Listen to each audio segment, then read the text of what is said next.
2024년 1월 31일 수요일 행복기도원 예배를 드리겠습니다. 사도신경으로 우리 신앙 고백 드릴 때 음소거해 주시기 바랍니다. 전능하사 천지를 만드신 하나님 아버지를 내가 믿사오며 그 외아들 우리 주 예수 그리스도를 믿사오니 이는 성령으로 잉태하사 동정녀 마리아에게 나시고 본디오 빌라도에게 고난을 받으사 십자가에 못 박혀 죽으시고 장사한 지 사흘 만에 죽은 자 가운데서 다시 살아나시며 하늘에 오르사 전능하신 하나님 우편에 앉아 계시다가 저리로서 산 자와 죽은 자를 심판하려 오시리라. 성령을 믿사오며 거룩한 공회와 성도가 서로 교통하는 것과 죄를 사하여 주시는 것과 몸이 다시 사는 것과 영원히 사는 것을 믿사옵나이다. 아멘. 찬송가 80장.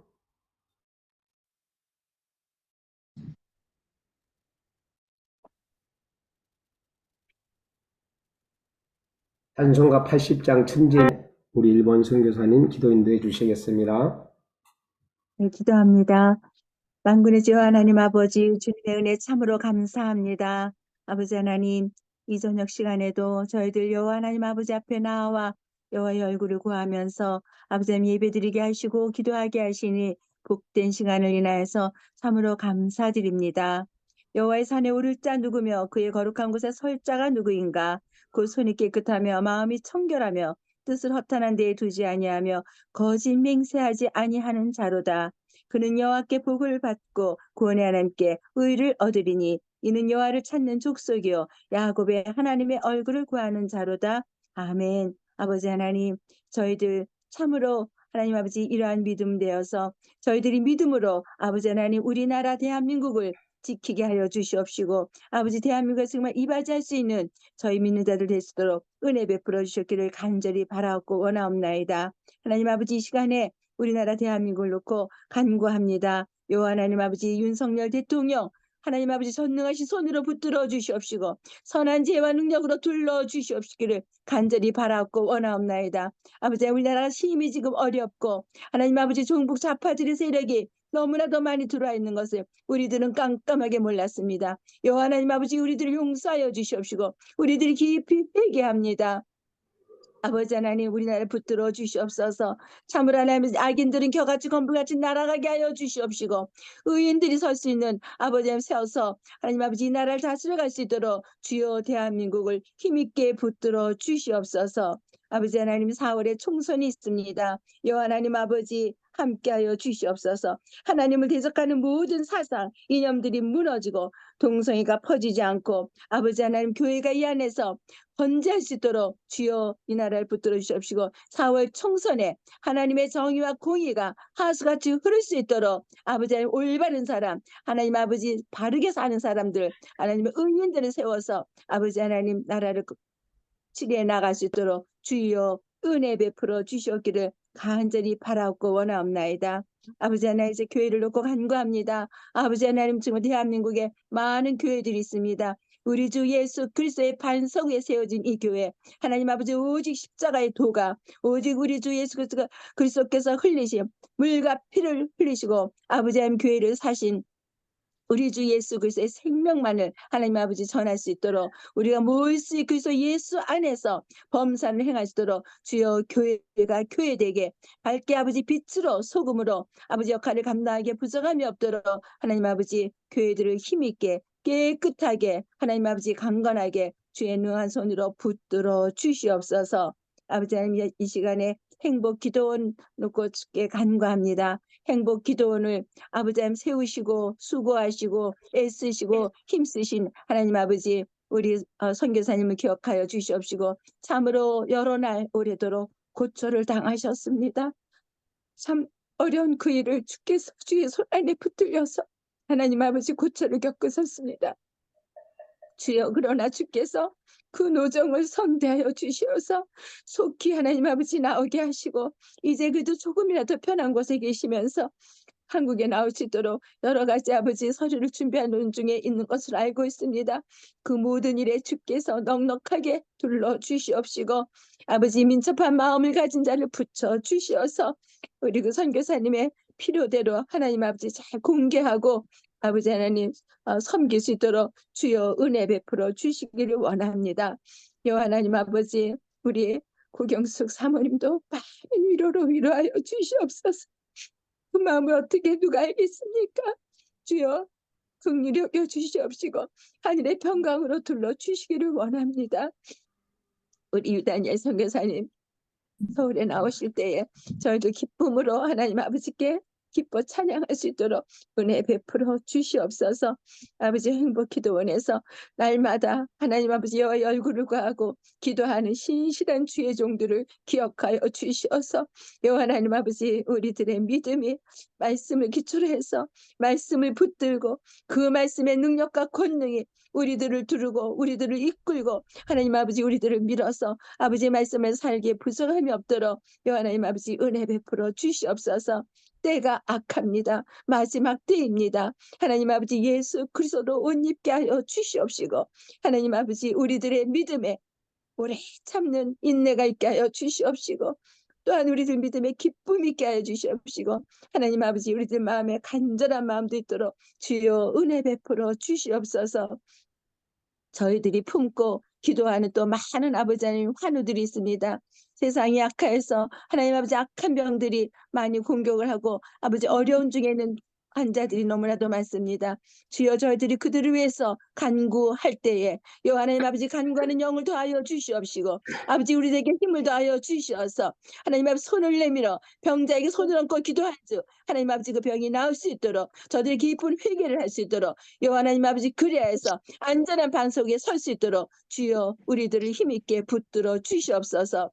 아버지 영혼들을 깊이 사랑하게 하여 주시옵시고 애끓는 마음 있게 하여 주시옵시고 하나님 아버지 앞에 우리 주 예수 그리스도 안에서 하나님 아버지 힘있게 그 환우들을 돌보고 끊임없이 하나님 아버지 그들을 품을 수 있도록 주여 하늘의 능력으로 둘러주시기를 원합니다.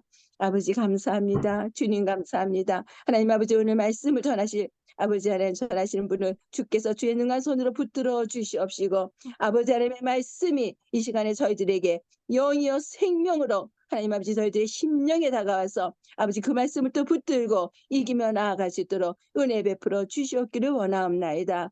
감사합니다. 각국에서 나아가서 아버지 선교 현장에서 아버지 하나님 선교를 담당하고 있는 한 분 한 분 선교사님들을 주여 돌아보아 주시옵시고 하나님 아버지 필요대로 만나 주시옵시고 아버지 하나님 참으로 거짓없는 참사랑으로 영혼들을 사랑하게 하여 주시옵시고 하나님 아버지 애쓰고 힘쓰는 대로 밭을 가는 대로 하나님 아버지 씨를 뿌리고 할 때마다 열매가 맺어서 아버지 하나님께 영광 돌릴 수 있도록 여호와 하나님 아버지 선교사님들 붙들어 주시옵시고 열악한 환경에 있는 분들 아버지 하나님 기쁨을 배나 더하여 주시어서 아버지 하나님께서 뜨거운 찬양을 부리면서 그 모든 것을 이겨나가게 부정함이 없도록 주여 은혜 베풀어 주시옵소서. 감사합니다. 이 모든 것을 감사드리며 우리 주 예수 그리스도 이름으로 기도합니다. 아멘. 아멘. 우리 윤영아 목사님 특송해 주시겠습니다. 선교사님, 보조 선교사님 나와주세요.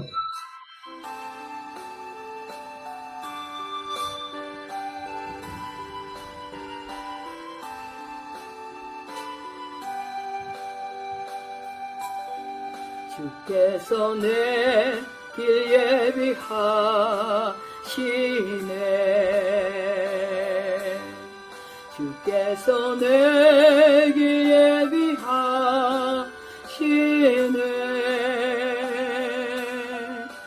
이제 하루하루를 주를 위해 살리라 주께서 내 길 예비하시네 나 이제 주를 따라가려네 나 이제 주를 따라가려네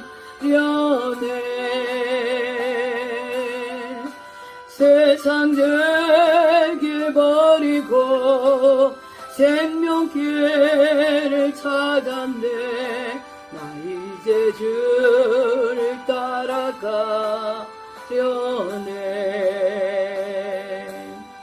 나 이제 겸손하게 살리라. 나 이제 겸손하게 살리라. 나의 하루하루를 주를 따라가리라. 나 이제 겸손하게 살리라. 나 이제 기도하며 살리라. 나 이제 기도하며 살리라. 나의 하루하루를 주를 위해 살리라. 나 이제 기도하며 살리라. 나 이제 진실하게 살리라. 나 이제 진실하게 살리라. 나의 하루하루를 주를 위해 살리라. 나 이제 진실하게 살리라.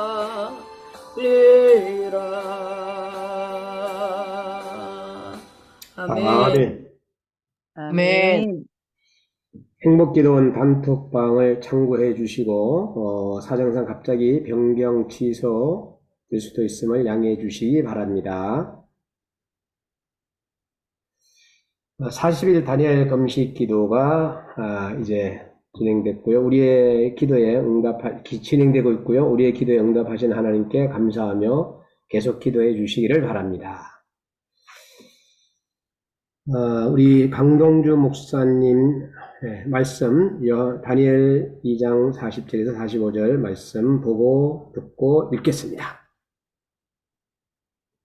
넷째 나라는 강하기가 쇠 같으리니 쇠는 모든 물건을 부서뜨리고 이기는 것이라.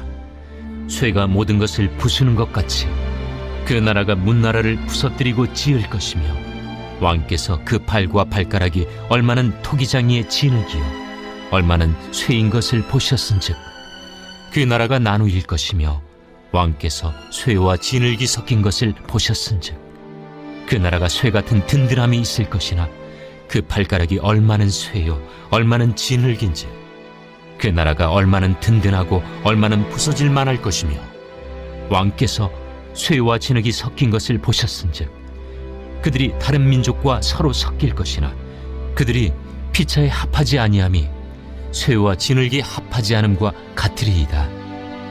이 여러 왕들의 시대에 하늘의 하나님이 한 나라를 세우시리니 이것은 영원히 망하지도 아니할 것이요 그 국권이 다른 백성에게로 돌아가지도 아니할 것이요 도리어 이 모든 나라를 쳐서 멸망시키고 영원히 설 것이라. 손대지 아니한 돌이 산에서 나와서 쇠와 녹과 진흙과 은과 금을 부서뜨린 것을 왕께서 보신 것은 크신 하나님이 장래일을 왕께 알게 하신 것이라. 이 꿈은 참되고 이 해석은 확실하니이다. 예. 우리 강동주 목사님을 제가 좀 소개합니다. 필리핀에서 뜨는 별입니다. 우리 강동주 선교사님은 많은 분들이 강동주 선교사님이 강사님이라 그러니까 막 이렇게 어저께도 여러 분 들어오셨어요. 그리고 또 녹화한 거 있으면 보내달라고도 하고 아주 이 시간에 마닐라 계자씨 교회 우리 담임 목사이신 강동주 목사님께서 다니엘 팩트 체크라는 제목으로 말씀을 전해 주실 때 명강사님이기 때문에 크게 환영의 박수를 치시면서 모시겠습니다. 강사님 나와주시기 바랍니다. 아멘. 감사합니다. 할렐루야. 네, 우리 강사님 나오시겠습니다. 잠언 22장인가요? 22장 21절에 보면 칭찬으로 너희를 연단하느니라 이런 대목이 나오거든요. 그러니까 내가 마음 잘 붙잡고 있는지를 확인하려면 누가 나를 막 칭찬할 때 내 마음이 여전한가 보면 아, 예, 아는 것 같아요. 그래서 신봉수 목사님 제가 참 좋아하는 분이신데 저를 시험해 주셔서 감사하고요.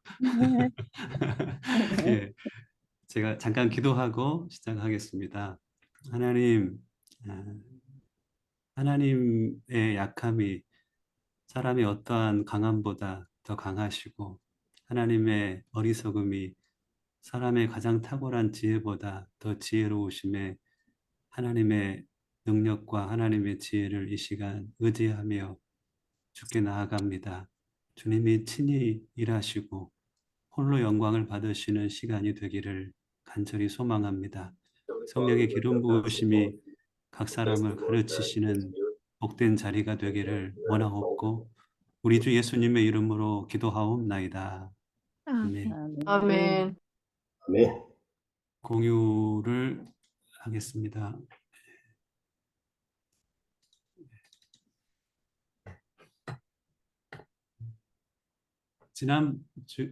어제는 계시록 팩트체크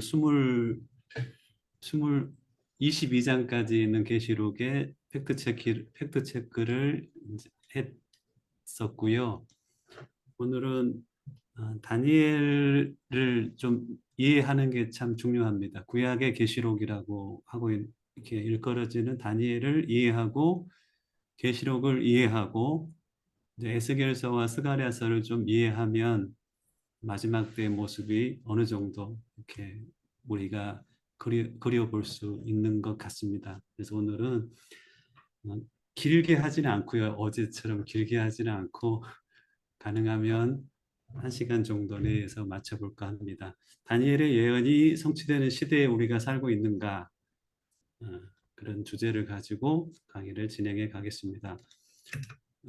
엔드타임 전체 강의는 12과로 이루어져 있고요. 어제는 1과와 2과를 같이 하느니라고 시간이 좀 많이 되었습니다. 그리고 오늘은 3과를 짧게 하고 4과를 중심으로 해서 다니엘 더 나가지 않고 다니엘 2장에서 좀 오늘은 머물렀으면 합니다. 다니엘 2장과 다니엘 12장을 좀 다루도록 하겠습니다. 종말론을 저 개인적으로는 A4지 한 장에 정리를 하면 참 좋겠다라는 생각을 했습니다. 성경을 보면서도 구약을 A4지 한 장에 정리할 수 있을까? 신약을 A4지 한 장에 정리할 수 있을까? 그러면 참 좋겠다 싶어서 구약을 한번 A4지 한 장에 앞뒤로 정리를 해봤고 신약을 A4지 한 장에 앞뒤로 한번 정리를 해본 적이 있습니다. 제 뇌 구조가 그렇게 단순하게 정리하지 않으면 잘 기억하지 못하는 사람이라서 제가 기억하기 위하여서 예, 짧게 뭐 한 장 A4지 한 장이면 한 장 한 면에 정리하는 것이 제게는 많이 유익했고요. 이것이 남에게도 유익하다는 것을 좀 알게 되었습니다. 그래서 종말론에 대한 제 그 정리는 A4지 한 장으로 한번 정리를 해봤고 앞면이 여러분들이 보는 이면입니다. 요한계시록을 22장을 이렇게 한눈에 볼 수 있도록 이 화면으로 이렇게 정리를 하고요. 그리고 계시록 안에 있는 팩트를 14가지를 잡아서 이미지와 함께 이렇게 정리를 하고요. 많은 분들이 궁금해하는 휴거의 시점에 대해서 나름 각 주장하는 근거들을 한번 정리해 보면서 내가 가져야 될 관점은 어떤 관점일까 찾아보는, 그래서 앞면은 이렇게 정리를 했고요.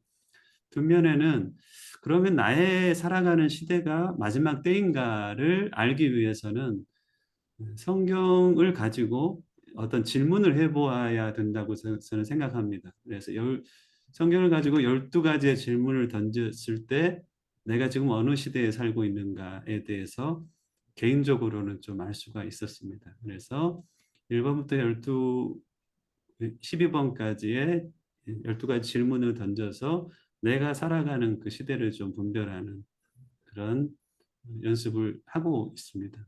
이 두 가지를 이렇게 A4지 한 장에 좀 정리를 해드리면 좋겠다 이런 생각도 있는데 뭐 3시간으로 좀 짧으면 나중에 불러주시면 나머지 것들을 같이 나눌 수 있도록 그렇게 하겠습니다. 자, 계시록 22장까지의 한눈으로 보는 계시록입니다. 어제 여러분들이 잘 따라와 주셨습니다. 한번 복습을 한번 해보겠습니다. 번호 위치를 알아야 되고 그 장수의 주제를 우리가 알아야 됩니다. 1장은 여기 있죠. 제목은 복 주님. 계시록을 읽을 수 있는 자는 복이 있고 들을 수 있는 자는 복이 있고 그 가운데서 삶에 대한 교훈을 발견하고 사는 자는 복이 있다. 그리고 주님의 모습이 이렇게 나와 있습니다. 1장에. 그리고 2장과 3장은 소아시아 7교회 편지 보내는 장면이 나오죠. 2장은 에서보드, 3장은 사빌라. 잘 아시겠습니다. 4장은 하늘 보호자의 모습이 나와 있죠. 보좌에 하나님이 계시고 네 생물이 있고 주변에는 24장로가 있고 천군과 천사가 있는 모습들이 나와 있습니다. 그리고 그 보좌에 계신 분이 뭘 가지고 있냐면 5장에 보면 임봉된 두루마리를 가지고 있습니다. 이것을 뗄 자가 없으니 슬피 울고 있으니까 장로 한 명이 나와서 이 인을 뗄 이가 있다라고 이야기하고 어린 양이신 예수님이 등장을 합니다. 그리고 그 인이 하나씩 떼어지면서 6장에 보면 인이 떼어질 때 전 세계 역사 가운데 어떠한 사건들이 일어나는지에 대해서 이렇게 설명을 해주고 있습니다. 계시록 6장이 네 마리의 말이 나온다면 스가랴 6장에 보면 계시록은 이제 구약의 언어로 많이 기록이 되어 있는데요. 스가랴 6장에 보면은 같은 말이 나옵니다. 네 종류의 말이 나오는데 즉 이 말은 무엇으로 이해할 수 있냐면 스가랴 6장에서는 바람이라는 표현을 쓰는데 세상을 움직이는 어떤 영적인 바람 이렇게 설명할 수 있습니다. 그 바람이 불면서 세상 가운데 어떠한 일들이 벌어지는지에 대해서 우리가 역사 가운데서 네 인이 떼어지는 특별히 네 마리의 말이 달릴 때의 역사를 요한 이후의 역사에서 찾아볼 수가 있습니다. 그래서 6장은 6인이 떼어지는 과정들을 설명하고 있습니다. 7장에 보면은 14만 4천의 하나님의 종들이 인을 맞죠. 근데 인을 맞기 전까지 무슨 말을 하고 있냐면 땅과 수목과 바다를 해하지 말아라 이런 이렇게 명령이 나오죠. 자, 그래서 땅과 수목과 바다가 해해지는 즉 첫 번째 나팔과 두 번째 나팔이 불리울 때 그 사건이 땅에 일어나는데 그 전에 하나님의 종으로서의 14만 4천이 인이 쳐집니다. 자, 그게 14만 4천이 나오고요. 그리고 뒤편에 보면 셀 수 없는 큰 무리들이 보좌 앞에서 주님을 찬양하는 장면이 나옵니다. 이 모습을 많은 분들은 휴거된 하나님의 백성들의 찬양의 모습이다라고 이해를 하고 있습니다. 그래서 휴거의 포인트 중에 하나로 마음속에 가지고 있으면 도움이 될 것 같습니다. 자, 8장은 바로 9장과 함께 호흡을 내쉴 수 있습니다. 호흡을 내쉬면 소리가 나죠.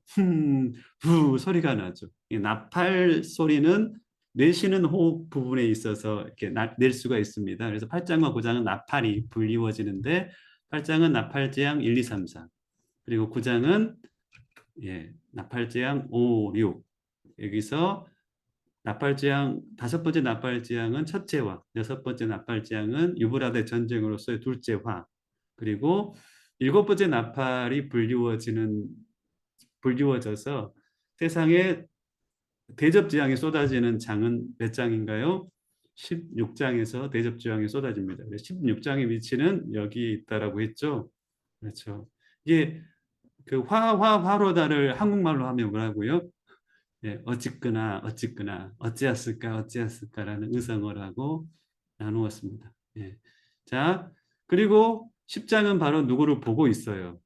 누구를 보고 있죠? 큰 천사와 작은 책을 우리가 볼 수 있습니다. 그래서 큰 천사가 모든 선지자들이 외쳤던 그 성경에서 가장 중요한 어떤 주제 메시지가 있거든요.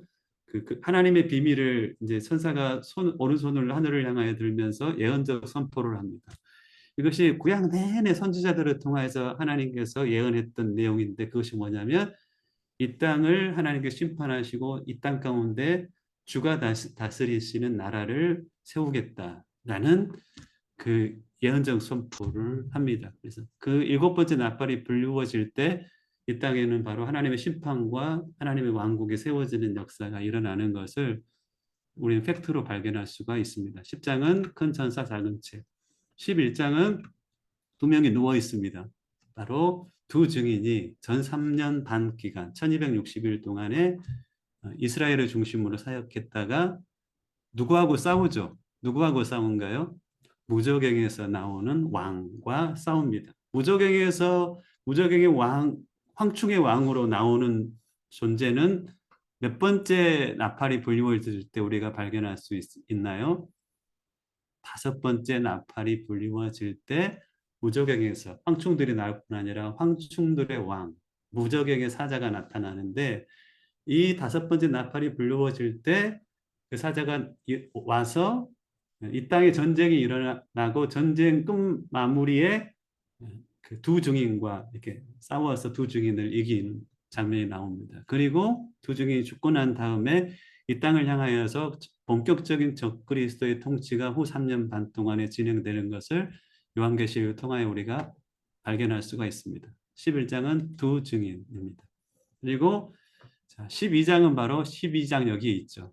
12장은 해를 입은 여인이 나오고 용이 또아리를 들고 있네요.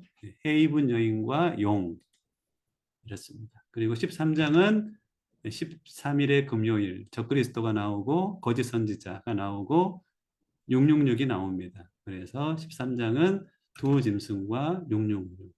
그렇죠. 요한복음 3장 16절, 이것과 연결해서 한번 여러분들 외우시면 좋습니다. 그리스도에 대한 메시지, 요한복음 3장 16절, 적그리스도의 666에 대한 메시지, 요한계시록 13장 16절, 이렇습니다.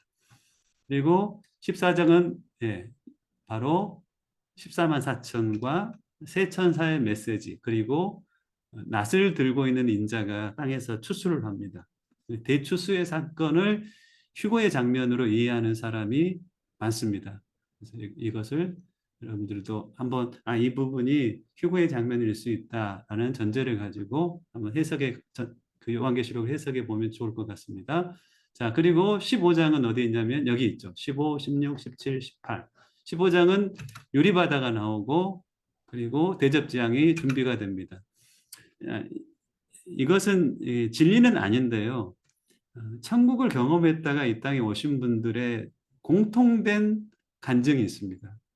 하나님 앞에 섰던만 그 앞에 유리바다가 펼쳐져 있더라. 이것은 천국에 갔다 온 입신하고 돌아온 사람들의 공통적인 간증이 그러더라고요.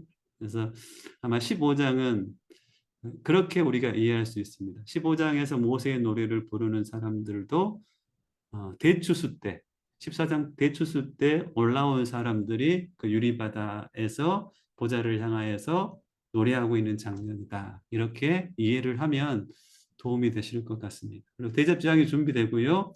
16장은 대접재앙이 쏟아집니다. 자, 7번째 나팔이고 3번째 화입니다. 그래서 9장에 화, 첫째 화, 둘째 화가 있고 16장에 셋째 화가 쏟아진다.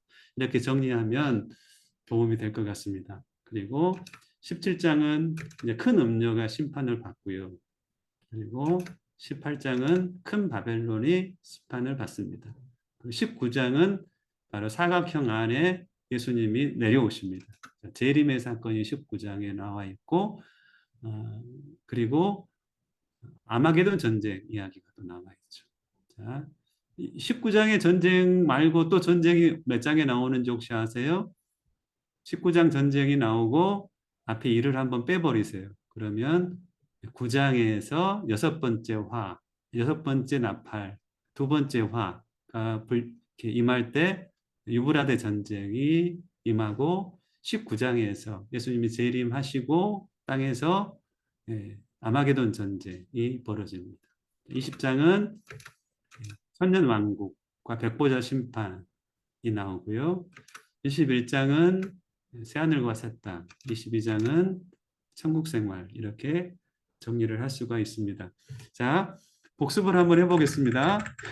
제가 이 내용이 나온 성경 구절은 어디예요? 라고 물어보면 여러분들이 몇 장이라고 마이크를 켜고 한번 답을 해주시면 강사가 굉장히 힘이 날 것 같습니다. 14만 4천은 몇 장과 몇 장이 있나요?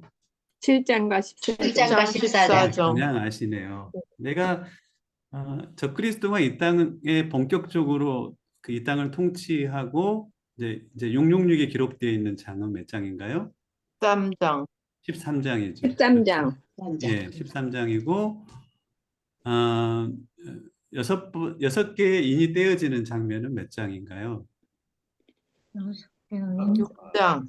예, 6장이죠. 예, 6장이죠. 자, 유리바다가 나오는 장면은 15장. 15장. 15장. 그냥 아시네요. 유리바다에 보면 이제 모세의 노래를 부르는 사람들이 있습니다. 자, 셀 수 없는 무리들이 구원하심이 보좌에 계신 이와 어린 양께 있도다라고 찬양하는 장면은 몇 장인가요?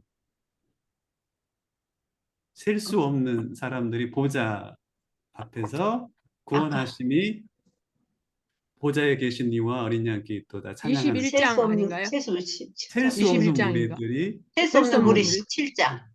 예, 그렇죠. 7장에 나옵니다.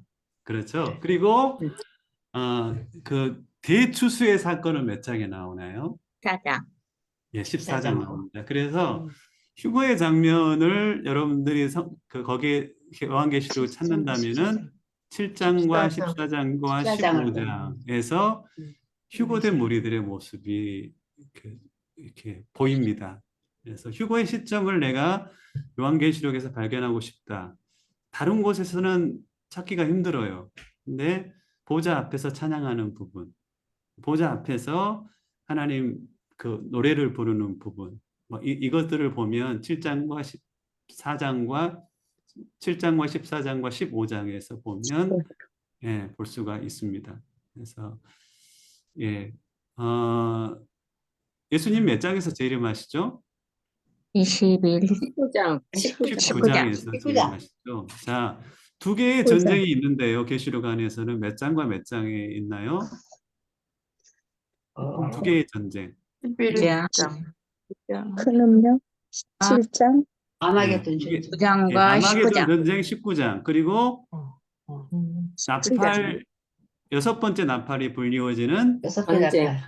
번째. 9장. 예, 9장. 네. 그렇죠. 예, 이렇게 여러분들이 좀 정리를 해 보면 나중에 그 구절이 어디 있지라고 할 때 성경 찾기도 쉽고, 이걸 먼저 이 전체 그림이 있어야지만이 그 계시록 전체를 내가 머릿속에 딱 담아 놓고 공부를 할 수가 있습니다. 이게 숲을 먼저 알고 나무를 가지고 이렇게 우리가 연구를 해야 되는데, 숲을 모르면 숲속에서 헤매게 되어 있습니다. 전체 그림을 여러분들이 이렇게 그려놓고 계시록 한 곳 한 곳들을 연구해 가시면 좋을 것 같습니다. 이것이 7년 안에 여러분들이 7년 되기 전에 또 7년 안에 이 사건들이 하나씩 둘씩 맞춰지잖아요. 그러면 그게 참 재미있습니다. 아, 이 사건은 이곳에 있겠구나. 이 사건은 이곳에 있겠구나. 이런 것들을 개인적으로 정리를 할 수 있게 됩니다. 자, 계시록 팩트 체크입니다. 빨리 진행해 볼게요. 첫 번째입니다. 1번은 계시록 안에는 7년이 있고 7년은 두 부분으로 나누어진다. 전 3년 반과 후 3년 반으로 나누어진다. 첫 번째 팩트입니다. 두 번째는 계시록은 두 번의 전쟁이 있다. 그렇죠? 계시록 9장 유브라데 전쟁, 계시록 19장 아마게돈 전쟁. 아마게돈 전쟁은 뭐 때문에 일어난다고요? 예수님. 아마겟돈 때문에 일어날 수 있다. 아마겟돈. 네, 그렇게 외우시라는 겁니다. 자, 그리고 세 번째 팩트는 바로 3, 즉 세 번째 성전이 7년 안에 있더라. 데살로니가 후서 2장과 계시록 11장 혹은 이 다니엘서 9장에 보면 마지막 7년 안에 성전이 있는 것을 우리가 발견할 수가 있습니다. 자, 사는 아주 중요한데요. 사이에, 즉 둘째화와 셋째화 사이에는 간격이 있다라고 요한계시록 11장에 보면 그것을 찾을 수가 있죠. 그리고 5, 6, 7, 8은 적그리스도가 통치하는 이 모습을 우리가 볼 수가 있습니다. 5 하면은 계시록 13장 5절에 3절부터 5절을 보면은 적그리스도가 죽었다가 살아나는 장면, 그리고 놀라운 능력을 발휘하는 장면이죠. 5 합니다. 666은 사람을 통제하고 있는 과학적인 도구가 등장을 합니다. 이 기간이에요. 이 기간. 둘째화와 셋째화 사이에 온 땅에 평화가 자리 잡고 갈등이 사라지고 막 이런 모습들을 우리가 보게 될 거예요. 7장은 럭키가이로서 적그리스도가 인정을 받습니다. 그리고 8장의 여덟 번째는 뭐냐면 이 적그리스도의 통치를 따르지 않은 예수 그리스도를 참으로 따르는 자들은 순교를 당하게 되는 장면이 나옵니다. 그래서 5, 6, 7, 8 어느 기간에 있다고요? 후 3년 반이 시작되는 이 기간에 성도들로서의 순교의 기회가 있을 겁니다. 이것이 제가 어제도 설명드렸지만 5번째 인이 떼어질 때 순교자들의 하나님을 향한 외침이 나오죠. 그래서 저는 5번째 인이 여기에 이때 떼어진다라고 해석을 하고 있습니다. 그래서 저의 해석입니다. 그렇죠? 6번째 인은 바로 대접재앙 쏟아질 때 6번째 인이 떼어지고 7번째는 인이 떼어질 때 주님이 재림하시고 하늘은 반 시간 동안 고요해진다라고 저는 그렇게 이해하니까 전체가 좀 클리어하게 이해가 됐습니다. 예. 자, 그리고 9번째 팩트는 뭐냐면 나팔 모습이 나오죠. 나팔이 불리우고 땅에 대접재앙이 임한다. 그것이 7년 끝마무리일 수 있고 7년이 끝나고일 수도 있다. 뭐 이것은 해석입니다. 근데 마지막 부분에 나팔 이렇게 재앙이 있다. 자, 그리고 10번째는 성경에는 적어도 그렇습니다. 대접 재앙이 쏟아 부어질 때 성도들을 발견하기는 어렵다. 즉 대접 재앙이 막 쏟아지는데 그 안에는요. 대접 재앙이 몇 장에 쏟아지죠? 16장에 쏟아지죠. 근데 16장을 살펴보면 나팔 재앙이 쏟아 부어지고 있을 때는 성도들의 모습이 보여요. 그렇죠. 예를 들면 5번째 나팔이 불리워질 때는 머리에 임만치 인을 맞은 사람들, 머리에 이마에 인을 맞지 않은 사람들에게 고통이 주어지잖아요. 머리에 임 맞는 사람들이 있다는 겁니다. 5번째 재앙 때는. 자, 근데 6번째 재앙, 대접 재앙이 쏟아 부어질 때는 사람이 안 보인다. 이것은 팩트입니다. 자, 11번은 두 증인이 저는 3년 반 동안에 사역을 한다. 후 3년 반? 아니다. 그 이유를 제가 몇 가지 어제 설명을 드렸어요. 12번째 팩트는 12시가 되면은 문이 닫힌다. 뭐 이런 표현으로 휴거되는 우리가 그 계시록 말씀들 한 4가지 정도를 발견할 수가 4부분 정도 휴거의 위치를 우리가 가정할 수 있다. 환란 전, 환란 중, 그리고 환란 후, 진노 전, 전체 환란 후 이렇게 휴거의 시점을 예측할 수 있다. 13번째 팩트는 바로 5번째 나팔 때 무저경의 사자가 올라와서 두 증인과 싸워서 이긴다. 그렇죠. 그래서 5번째 나팔은 언제 불리워질까? 저는 6번째 나팔 전쟁 전에, 즉 두 증인이 사역하고 있는 동안에 5번째 나팔은 불리워진다. 이것은 팩트인 것 같아요. 그렇죠. 성경을 볼 때 5번째 나팔이 언제 불리워지나? 다른 건 모르겠어요. 첫 번째, 두 번째, 세 번째, 네 번째 나팔이 언제 불리워지는지는 성경에서 저는 정확한 팩트를 찾을 수 없어요. 하지만 5번째 나팔은 두 증인의 사역 기간에 불리워진다. 그러니까 6번째 나팔, 즉 유브라데 전쟁은 시점이 이때로 우리가 예상할 수가 있는 거예요. 유브라데 전쟁이 7년 전도 아니고 7년 후도 아니고 7년 중간에 있는 이유는 다섯 번째 나팔의 두 증인의 사역 기간에 불리워지기 때문이다. 이렇게 뭐 빼도 박도 못하는 뭐 사실로 우리가 결정할 수 있을 것 같습니다. 14번째는 바로 14만 4천이 임맞기 전에는 첫째 나팔과 둘째 나팔은 불리워지지 않는다. 그래서 첫째 나팔과 둘째 나팔은 14만 4천 인을 맞고 난 다음에 불리워짐에 여러분들이 시대를 살면서 14만 4천이라고 인정되는 사람들이 일어나잖아요. 그러면 그 뒤에 이제는 첫째 나팔과 둘째 나팔이 불리워질 것이다 라고 생각하면 될 것 같습니다. 저 개인적으로는 에스겔서 38장 내일 제가 메시지를 전하려고 했는데 못할 것 다음에 해야 될 것 같은데요. 에스겔 38장 사건쯤에 14만 4천이 일어날 것이다. 그때쯤에 첫째 나팔과 둘째 나팔이 불리워질 것이다. 이렇게 저는 이해를 하고 있습니다. 자, 전도서 말씀입니다. 같이 한번 마이크 끈 상태에서 읽어봤으면 좋겠습니다. 시작. 초상집에 가는 것이 초상집에 가는 것이 것보다 잔치집에 나으니 가는 것보다 모든 나으니 사람의 결국이 이와 같이 됩니다. 이와 같이 됨이라. 산자가 이것을 한자가 이것을 유심하리로다. 유심하리로다. 지혜자의 마음은 지혜자의 마음은 초상집에 초상집에 있으되 우매자의 마음은 우매자의 연락하는 마음은 집에 연락하는 집에 있느니라. 있느니라. 산자가 유심해야 될 것이 한 가지 있습니다.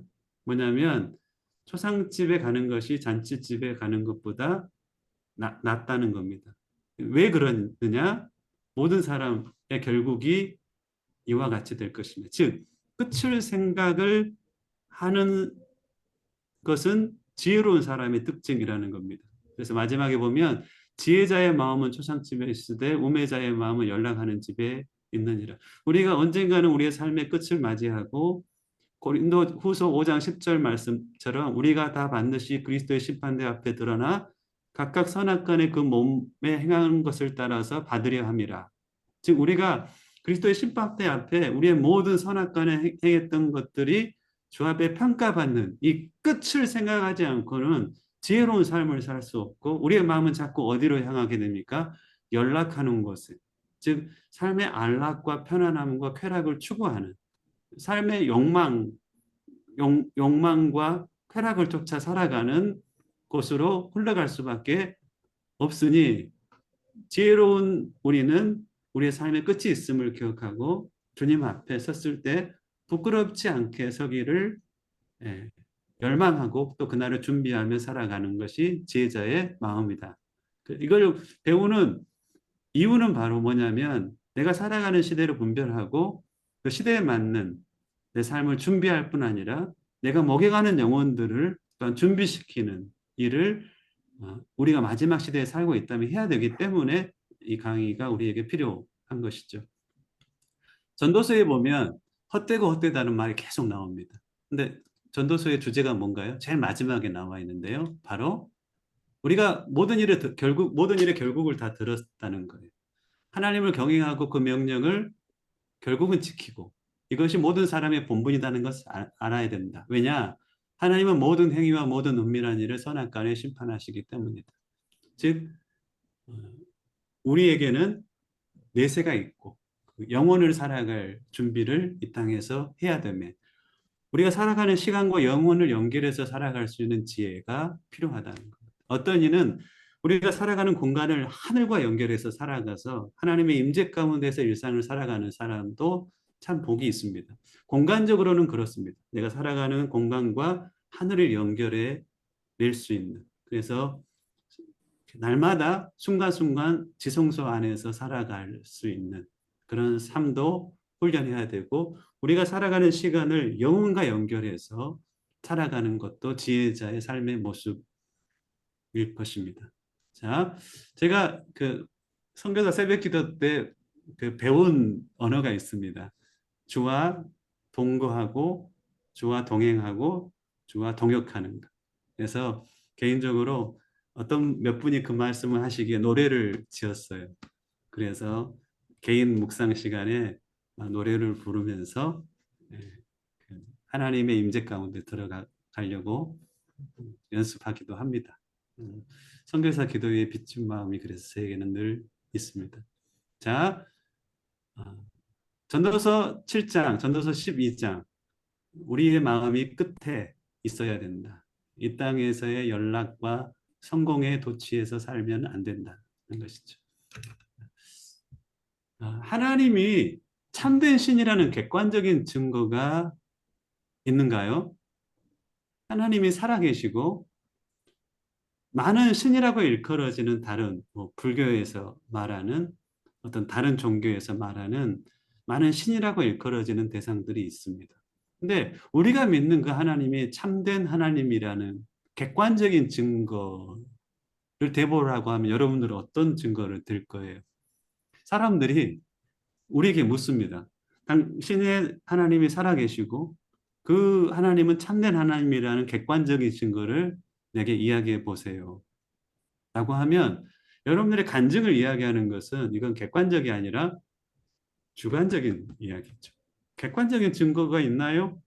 라고 물어보면 뭘 말씀하실 건가요? 성경에서는 지으신 거? 예, 뭐라고요? 부활하신 천지를 주님. 부활하신 천지를 주님. 예. 아니 그 질문을 하는 사람들이 그걸 어떻게 믿어요? 그게 우리는 그때 당시에 살았던 사람들은 그것이 객관적인 증거가 될 수 있을 거예요. 근데 지금은 그것을 증거라고 말할 수는 없죠. 객관적인 증거라고. 우리가 성경의 이 부분을 우리가 공부하고 연구한다면 객관적인 증거를 들 수가 있어요. 그래서 제가 교회 사역을 이제 가끔씩 한국에 들어가서 하다가 보면 이 객관적인 증거를 딱 들춰냈었을 때 성도들이 깜짝 놀래요. 하나님이 정말 살아계시구나. 하나님 정말 참신이구나 하면서 믿음 안에 그 성도들이 확 붙잡히는 것을 경험을 합니다. 그 객관적인 증거가 뭐냐면 사역자된 우리는 반드시 이 객관적인 증거를 사람들에게 이야기할 수 있어야 합니다. 자, 성경에 보면 이사야서에 이렇게 나와 있습니다. 나 여호와가 말하노라 너희 우상들 다른 신들은 소송하라. 소송이라는 것은 법정에서 한번 다투어 보자라고 하는 거예요. 너희 우상들은 소송하라. 야곱의 왕이 말하노니 너희는 확실한 증거를 보이라. 우상들, 이 다른 신들, 너희들이 참신이라면 우리가 법정 소송을 한번 해보자. 그리고 너희들이 참신이라는 확실한 증거를 한번 보여봐라 라고 하는 겁니다. 22절 보면 장차 당할 일을 우리에게 진술하라. 앞으로 될 일을 이야기해 보라는 겁니다. 우리가 연구하여 그 결말을 알아보리라. 즉 역사 가운데 앞으로 될 일들을 너희들이 진술했잖아. 그것이 역사 가운데 실질적으로 이루어지는 것을 내가 알아볼 것이다. 자, 이거 해봐. 앞으로 올 일을 듣게 하며 뒤에 올 일을 알게 하라. 그리하면 너희가 신들인 줄 우리가 알리라. 앞으로 될 일을 이야기해봐. 그리고 너희들이 이야기했던 것이 실질적으로 성취되는 것들에 대해서 나한테 보여봐. 그러면 너희가 참신인 것을 내가 알겠다는 겁니다. 자, 여기서 말하는 소송이라는 것은 히브리어로 리브라는 단어입니다. 법정 논쟁을 한번 해보자라는 거예요.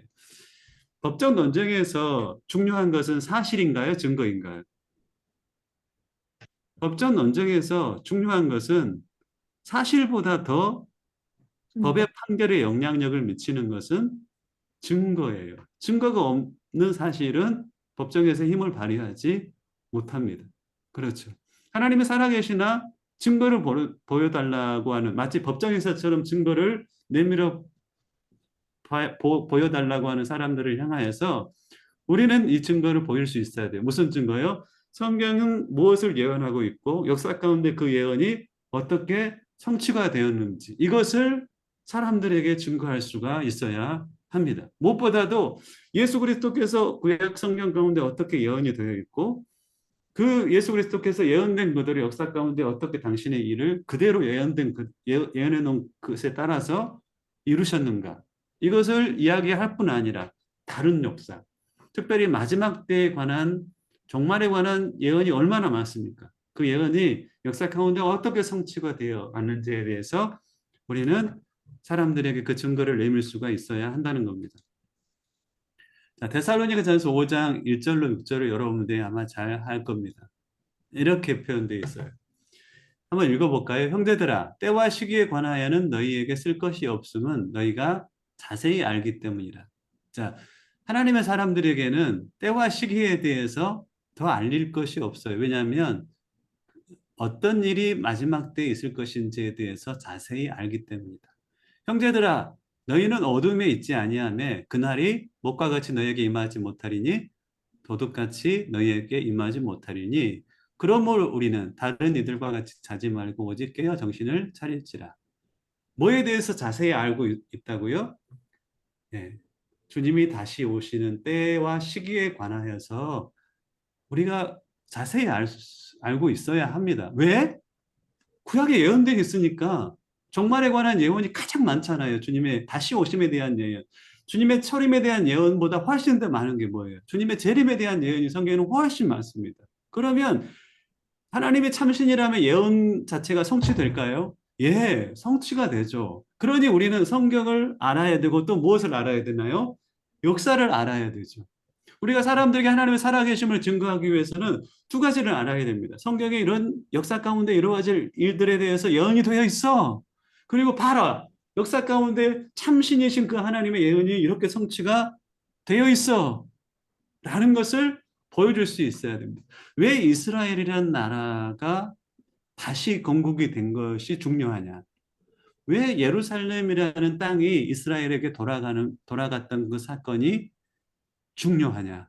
왜 이스라엘 백성들이 복음을 듣고 구원의 자리로 나오는 것이 중요하냐? 성경에 그것이 예언되어 있기 때문에 그래요. 마치 종말 하나님 예수님의 다시 오심의 이정표처럼 그 사건들이 뭔가 우리 사는 날이 이 정도 왔구나. 주님이 이제는 곧 오시겠구나. 이런 것들을 알려주는 이정표의 역할을 하고 있기 때문에 그렇습니다. 자, 여러분들 뭔가를 자세히 안다는 건 뭘까요? 신봉수 목사님은 자세히 아는 것들이 참 많아요. 특별히 태권도는 누구보다도 자세히 알죠. 그렇죠. 그러면 그것을 자세히 안다는 것은 뭐예요? 내가 그것을 할 수 있다는 것, 내 삶 가운데 적용시킬 수 있다는 거죠. 그리고 두 번째는 뭐예요? 내가 그것을 다른 사람에게 설명할 수 있다는 거예요. 자세히 알면 설명하다는 거예요. 어떻게까지 설명하냐면 태권도를 온라인으로 가르치는 사람이 어디 있어요? 저 아프리카에 있는 사람들에게 태권도를 온라인으로 가르칠 만큼 멀리 떨어져 있지만 그것을 행동으로 움직일 수 있도록 내가 자세히 알기 때문에 온라인으로 전달할 수 있다는 겁니다. 세 번째는요. 누군가 그것에 대해서 물어보면 답을 해요, 못해요? 자세히 알면 답을 해요. 사람들이 여러분들에게 묻습니다. 자세히 알고는 여러분들에게 계시록 좀 설명 좀 해주세요. 그러면 설명이 가능해야 됩니다. 계시록 이 부분은 어떤 의미가 있어요? 아니면 다니엘 이 부분은 어떤 의미가 있어요? 특별히 다니엘 2장과 7장과 12장은 미래에 대한 예언이 되어 있으니까 다니엘서 2장을 좀 나한테 설명을 해주세요. 오늘은 그거에 대해서 여러분들이 자세히 알 거예요. 그래서 다른 사람의 다니엘 2장을 가지고 역사 가운데 2장이 이렇게 성취되고 있어 라고 설명함을 통하여서 하나님의 하나님 되심을 우리는 증거할 수 있게 되는 것이에요. 자, 다니엘서입니다. 12장 4절 한번 표준 세번역으로 한번 읽어보겠습니다. 시작. 그러나 너 다니엘아, 너는 마지막 때까지 이 말씀을 은밀히 간직하고 이 책을 봉하여 두어라. 무슨 말인가요? 마지막 때까지 다니엘서는 마지막 때까지 열리지 않는다는 거예요. 마지막 때가 되면 역사 가운데 사건을 보며 다니엘 이 말씀이 역사 가운데 이렇게 성취되는구나 라는 것을 마지막 때가 되면 이해하게 되는 거예요. 다니엘서가 이제는 그때가 되면 열리는 거예요. 다니엘서는 언제 열린다고요? 오늘 본문에 보면 마지막 때가 되면 다니엘서는 열려요. 왜냐하면 마지막 때 있을 사건에 대한 예언이기 때문에. 그러면 그 사건이 일어나면 우리는 그 때가 주님이 다시 오시기에 멀지 않은 때라는 것을 깨닫고 알게 되는 거예요. 그러라고 다니엘서가 그렇게 예언이 되어 있으니까. 자, 많은 사람이 이러한 지식을 얻으려고 왔다 갔다 할 것이라. 왔다 갔다 하다가 여기까지 왔잖아요. 그렇잖아요. 그죠? 공동 번역을 보십시오. 너 다니엘아 이 말씀을 비밀에 붙여 마지막 그때가 오기까지 이 책을 봉해 두어라. 무슨 말이에요? 마지막 때가 되면 이 봉했던 것이 열린다는 뜻이에요. 자, 많은 사람이 읽고 깨쳐 잘 알게 되는 날이 올 것이다. 그러나 갈팡질팡하는 사람도 많을 것이다. 여러분들은 첫째 부류인가요? 둘째 부류인가요? 읽고 깨쳐 잘 아는 사람이 있고 갈팡질팡하는 사람도 많습니다. 즉 계시록에 대한 전체 그림을 딱 가지고 유튜브에 여러 강의를 듣잖아요. 그러면 이 종말에 대한 이 정의를 가지고 들으면 저 분이 지금 무슨 말씀을 하고 있는지를 알고 분간이 가능하다는 거예요. 저 말씀이 사실인가 사실이 아닌가, 진리인가 진리가 아닌가를 분간하고 신천지의 계시록 강의를 들으면 헛웃음이 나오는 거예요. 아니, 계시록의 팩트조차도 제대로 체크를 못하고 굉장한 주관적으로 해석해 놓은 저 강의를 저 사람들이 하고 있구나 라는 것을 우리가 알고 그쪽에 빠져 있는 사람들에게 그 사람들을 옳은 대로 인도할 수 있는 그런 사람이 되는 거죠.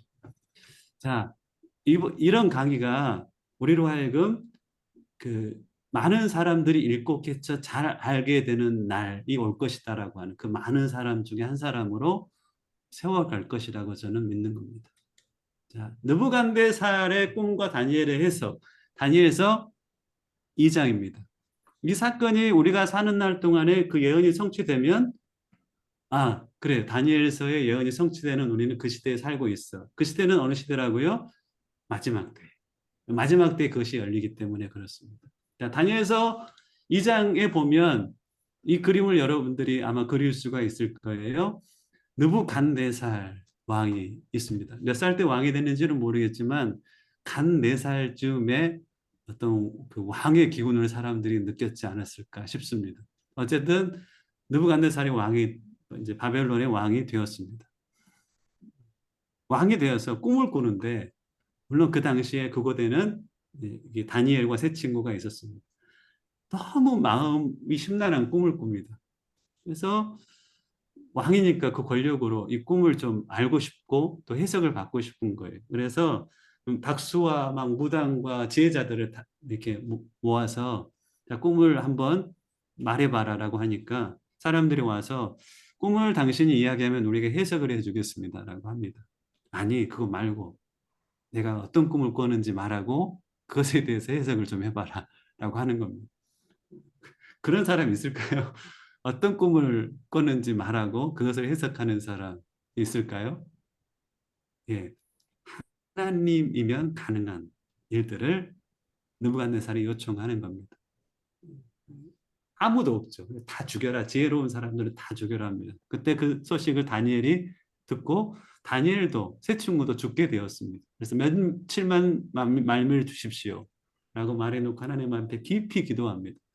하나님은 살아계시니 그것을 당연히 알게 하겠죠. 그래서 왕 앞에 나아갑니다. 그래서 왕에게 당신이 이런 꿈을 꿨습니다. 큰 신상을 보았는데 하니까 느부갓네살 왕이 그때서야 진짜 내가 그랬는데 라고 깨닫게 되는 겁니다. 머리 부분은 금으로 되어 있고 가슴과 팔은 은이고 배와 넓적다리는 노수로 되어 있고 발은 철로 되어 있는데 이 다리는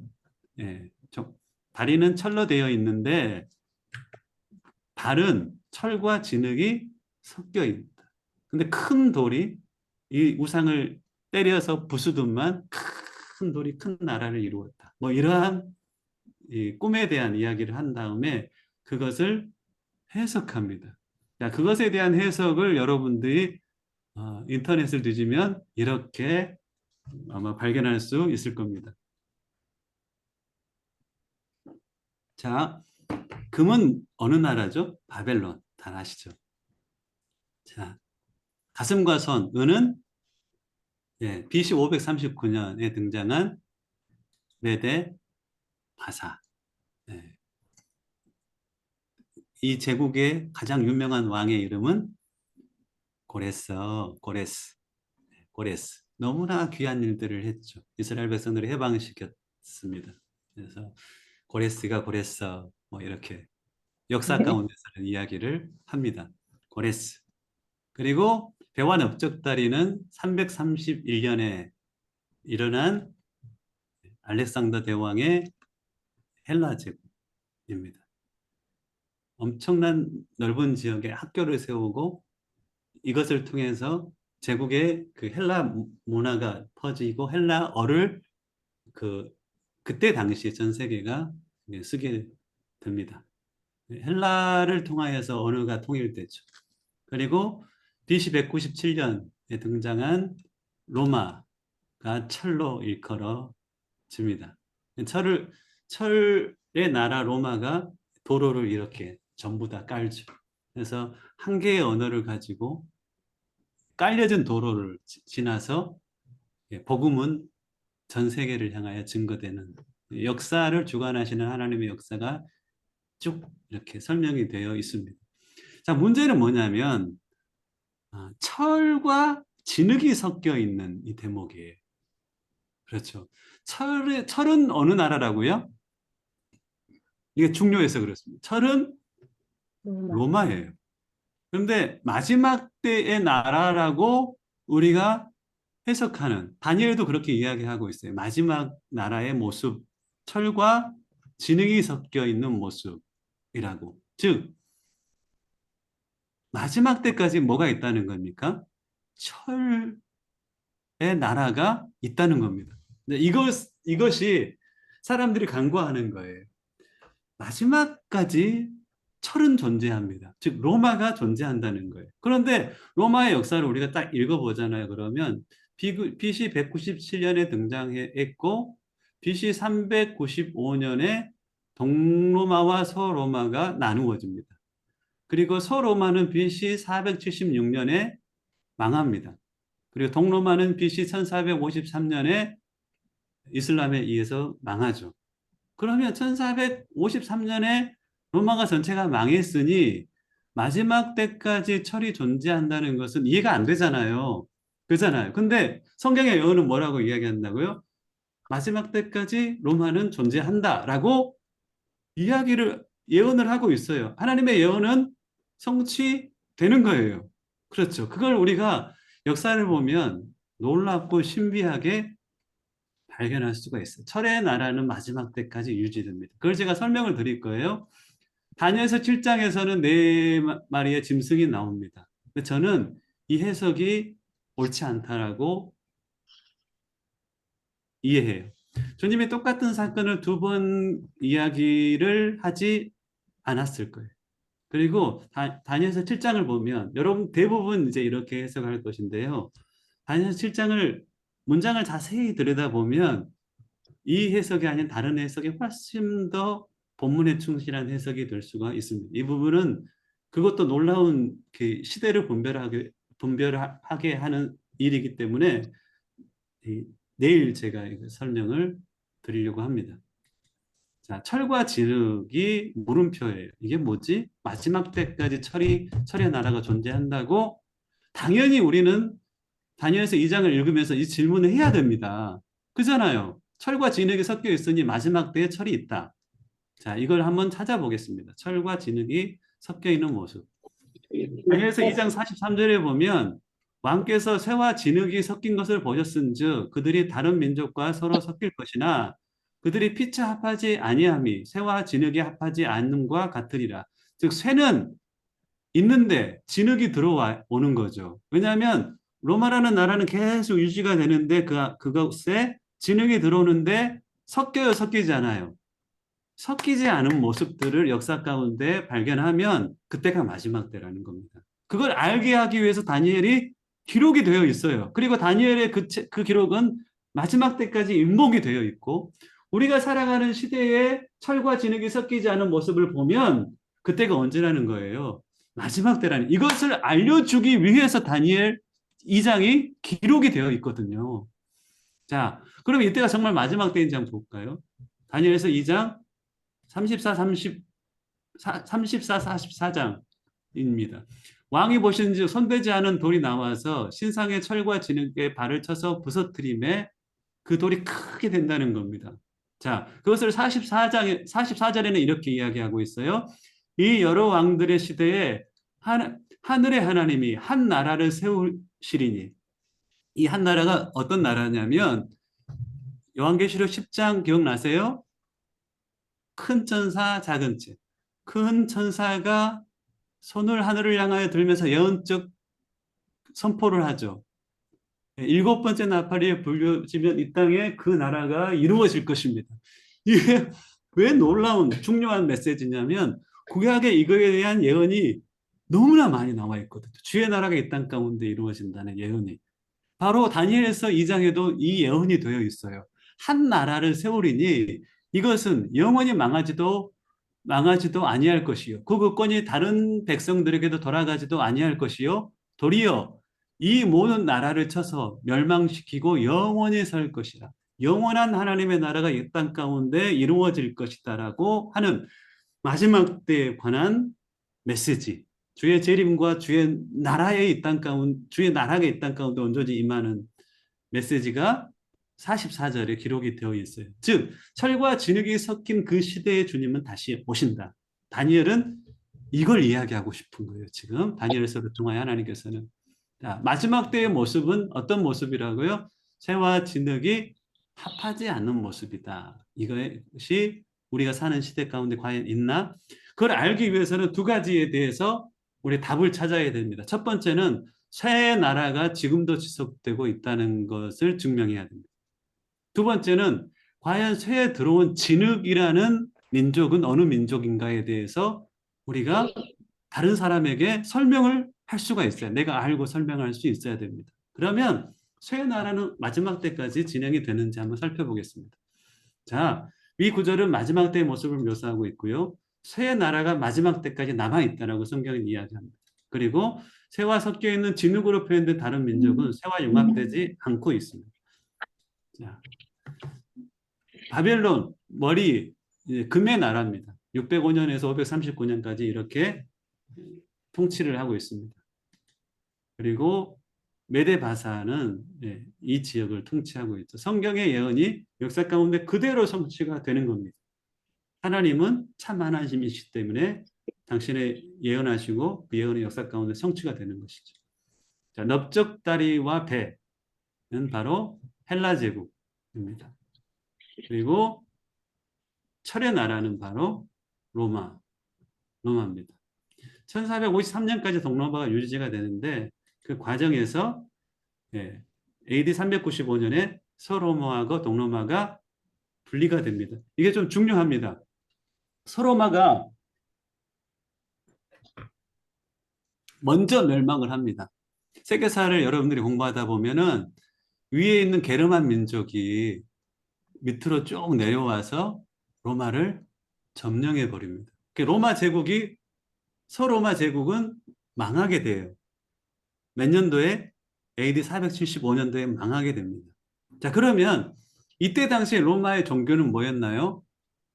이때 당시에 로마의 종교는 AD 331년 이후에 교회가 이렇게 허용이 되고 나중에 보면 교회가 국가의 종교가 되죠. 자, 게르만족이 침략을 했는데 나라는 빼앗겼지만 게르만족이 기독교를 믿습니다. 그리고 황제는 있나요? 서로마의 황제는 있나요? 예. 서로마의 황제는 없지만 교황은 있는 거예요. 교황은 존재한 상태에서 황제만 사라집니다. 왜? 서로마가 멸망했기 때문에. 이때 당시에 무슨 프랑크 왕국이니 어떤 왕국이니 이런 왕국들이 서로마 제국에 존재하게 됩니다. 그리고 동로마는 1453년도에 망합니다. 그러면 1453년도에 로마는 사라지는 것이다 라고 정리하면 철의 나라는 지금까지 존재한다는 것이 말이 안 됩니다. 하나님의 말씀은 진리라서 우리는 철의 로마가 지금까지 존재한다는 것을 한번 찾아보겠습니다. 자, 서로마가 멸망합니다. 교황은 존재하죠. 여기에 게르만족이 이제 통치를 하고 있습니다.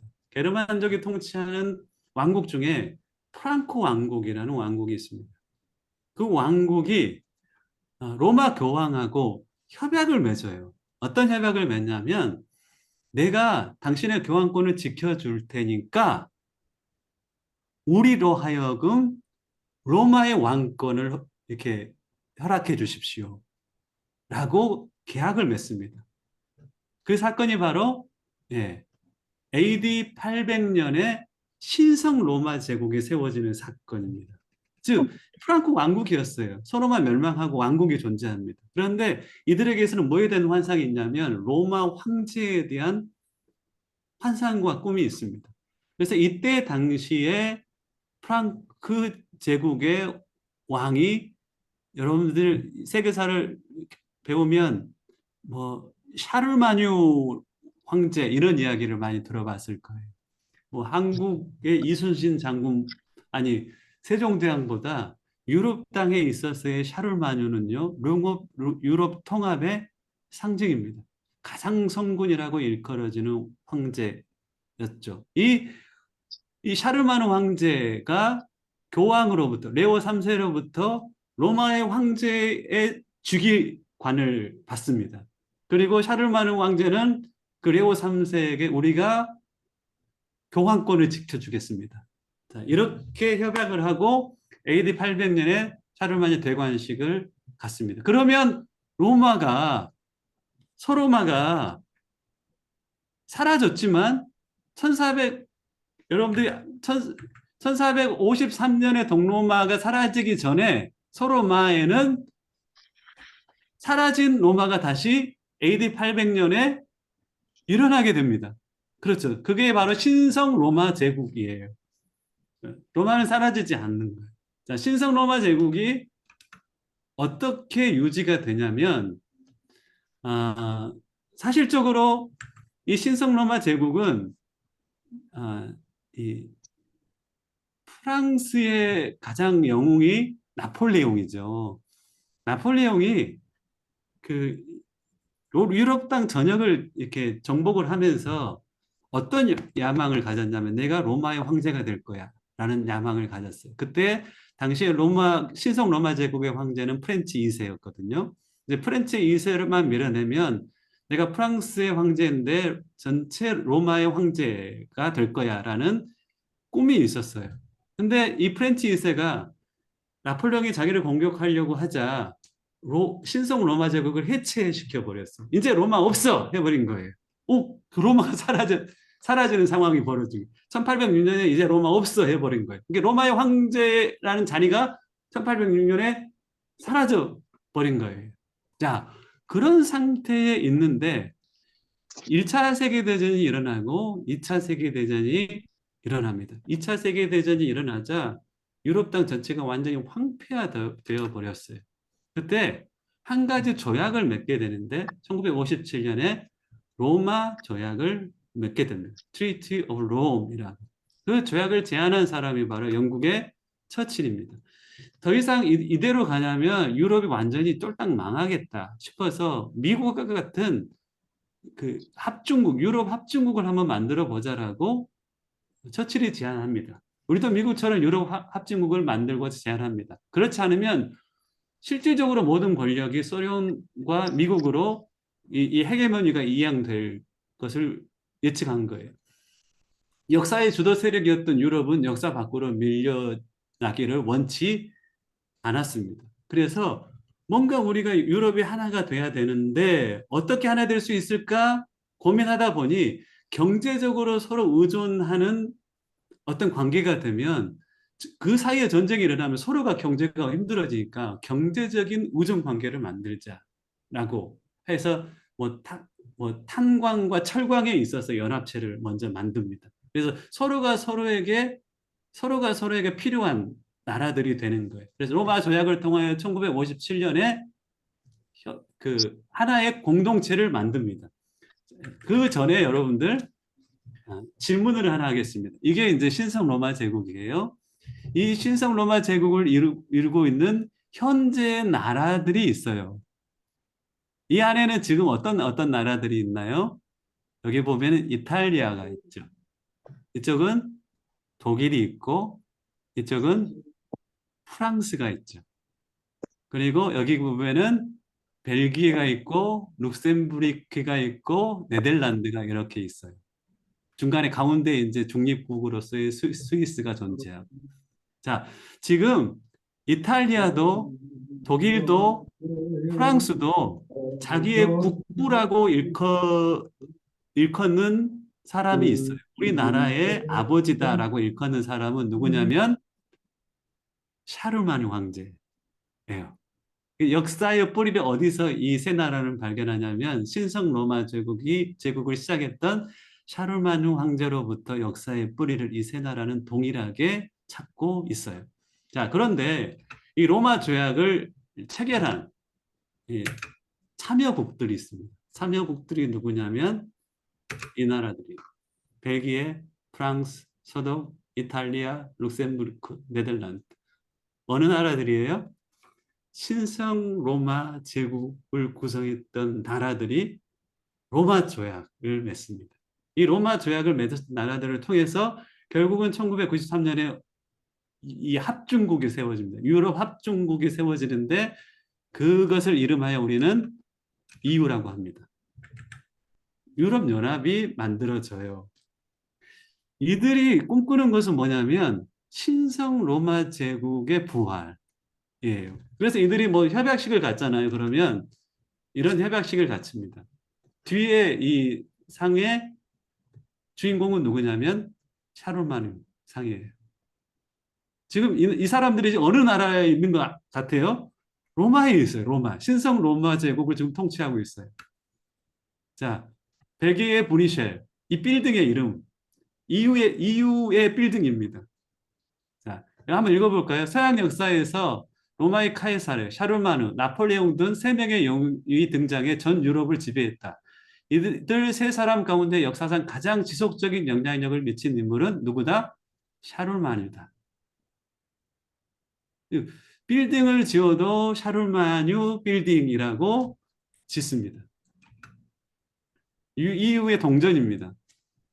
그러면 여기에 있는 사람이 누구인지 혹시 여러분들이 이제 알 수 있을 거예요. 다른 사람이 아니에요. EU는 로마, 본질적으로 신성 로마 제국을 계승합니다. 샤르마누 황제의 얼굴이 유로화에 박혀 있는 거예요. 예, 유럽에서 가장 큰 상 중에 하나입니다. 유럽 통합에 기여한 국가 지도자에게 주는 샤르마뉴 프라이스. 목걸이에는 뭐가 있어요? 샤르마뉴 황제의 상이 있습니다. 지금 EU는 어느 나라라고요? 로마입니다. 이 귀족들의 잡지라고 일컬어지는 이코노미스트 잡지입니다. 이코노미스트 잡지 안에 한 면을 차지하고 있는 유럽연합에 대한 기사가 나와 있습니다. 이 기사 페이지의 이름은 바로 샤르마뉴 페이지입니다. 자, 이제 여러분들 철과 진흙이 있는데요. 철은 지금도 지속되는가요? Yes.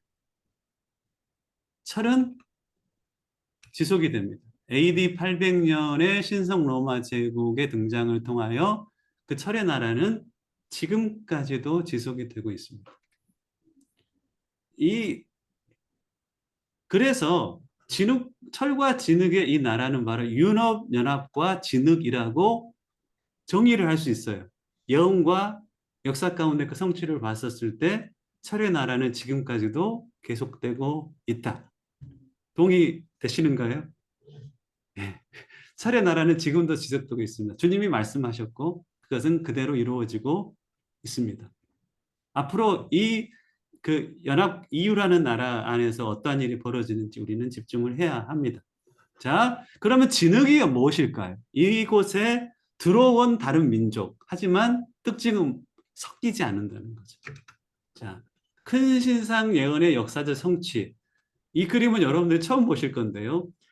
그대로 이 큰 신상의 예언의 역사 가운데 이렇게 성취됩니다. 이렇게 성취됩니다.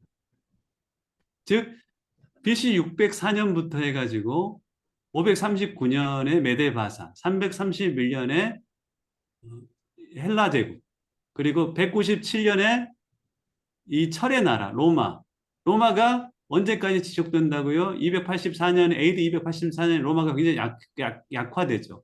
395년에 동서로마가 분리되고 476년에 서로마 멸망합니다. 그리고 1453년에 동로마가 멸망하는데 그 중간에 무슨 사건이 있어요? 샤를마니를 통한 신성 로마 제국이 등장합니다. 그 신성 로마 제국은 언제까지 지속된다고요? 1806년에 사라지는 게 아니라 지금의 이유를 통해서 지속되고 있어요.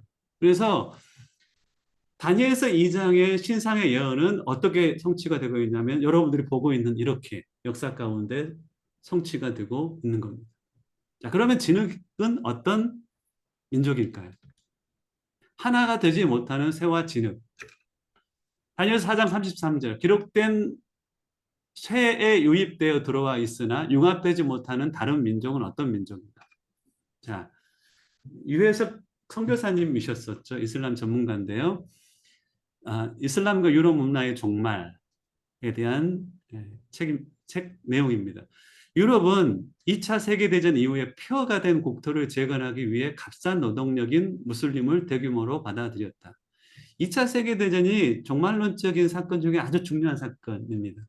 그때 이유는 유럽은 완전히 폐허가 됐어요. 근데 이것을 건축하기 위해서 일할 사람을 찾으니까 남자들이 많이 대부분 죽어 있단 말입니다. 그럼 노동자들을 찾는데 힘을 쓰는 노동이기 때문에 하지만 또 값이 쌓여야 됐기 때문에 이 노동자를 어디서 구할 수밖에 없었냐면 본인이 지배했던 식민지였던 나라에서 값싼 노동자들을 데리고 옵니다. 영국은 그 식민지 인도, 파키스탄, 방글라데시에서 사람들을 데려올 수 있었을까요? 예, 데려올 수 있었겠죠. 식민지였으니. 프랑스는 인도, 파키스탄, 모로코에서 데려옵니다.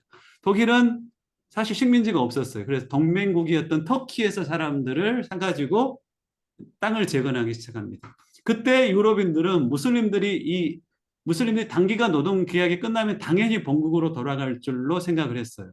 일하고 돌아갈 거라 생각했는데 하지만 현실은 고국의 부인과 자식들까지 유럽으로 불려들였어요. 또 아시아 등으로 유럽 산업이 이전하면서 단순하고 힘든 일을 하던 무슬림 노동자의 절반 내외가 실업자로 전락하는데 이들을 어떻게 돌볼 수밖에 없었냐면 유럽의 사회보장 제도로 먹여 살릴 수밖에 없었어요. 사회의 밑바닥에 찍힌 무슬림 노동자들은 점차 값싼 지역에 모여 살기 시작했어요. 자기들만의 집값이 싼 곳으로 모여들기 시작한 것이죠.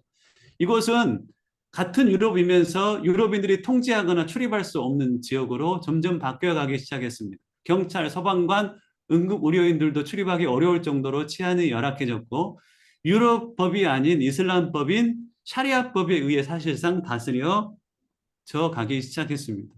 특별히 영국 같은 경우에는 지금 보면 85개의 샤리아 법정이 있습니다. 공식적으로 그 판결을 인정하는 샤리아 법정이 있습니다. 유럽은 무슬림들을 포용하기 위해 다문화주의를 내세웠습니다. 특별히 영국 같은 경우에는 정권을 잡기 위해서 다문화주의를 수용했습니다. 그래서 이 사람들의 표를 내가 얻어서 정권을 잡기 위해서 이민자들을 전격적으로 수용했던 노동당의 역사가 있습니다. 그러나 결과적으로 첫 무슬림 이민 러시 이후 70년이 지난 오늘도 무슬림은 유럽에 동화되었다고요? 전혀 동화되지 않고 있습니다. 오히려 유럽 문화의 근간을 뿌리채 뒤흔들고 유럽을 삼켜버리는 상황에 처한 것입니다. 이슬람과 유럽의 전문가의 이야기입니다. 이슬람 전문가입니다. 늦어도 21세기 말에는 유럽의 인구는 무슬림이 다수가 될 것이다. 유럽은 서부 아랍의 일부가 될 것이다 라고 버나드 루이스는 이야기를 하고 있습니다. 실질적으로 그렇습니다. 왜냐하면 유럽의 이슬람화는 이렇게 진행이 되고 있어요. 최근 30년간 영국의 무슬림 인구가 30배로 증가를 했습니다. 이슬람 사람들 산하 제한 안 하자 마구 났습니다. 기존의 유럽인들보다 몇 배로 낮습니다. 유럽인들 4배 정도의 자녀 출산율을 가지고 있습니다. 시간이 가면 인구는 유럽 인구에 역전할 수밖에 없을 거예요. 이민자들과 난민들까지 근래에는 많이 유입이 되고 있습니다. 1990년 이후 유럽 인구 증가의 90%가 이슬람 인구 증가입니다. 이슬람 인구들 2050년 정도만 되면 이슬람 인구가 역전할 것이다라고 이야기합니다. 우리는 그 시대에 살고 있어요. 근데 이슬람과 유럽 문화가 섞인다고요? 안 섞여요. 자, 영국 무슬림 인구 성장 추세입니다. 이때에 엄청난 인구가 성장을 하죠. 이때 토니 블레어가 영국의 수상이었을 때인데요. 적극적으로 이슬람 이민자들을 수용을 합니다. 그래서 엄청나게 이때 이슬람 인구들이 늘어납니다. 나중에는 2050년대에는 3,300만으로서 50%를 넘어갈 거라고 추정하고 있습니다. 메르켈 독일 수상의 이야기입니다. 다문화 사회를 건설에 공존하자는 접근법은 완전히 실패했다라고 유럽 리더십들은 인정을 하고 있습니다.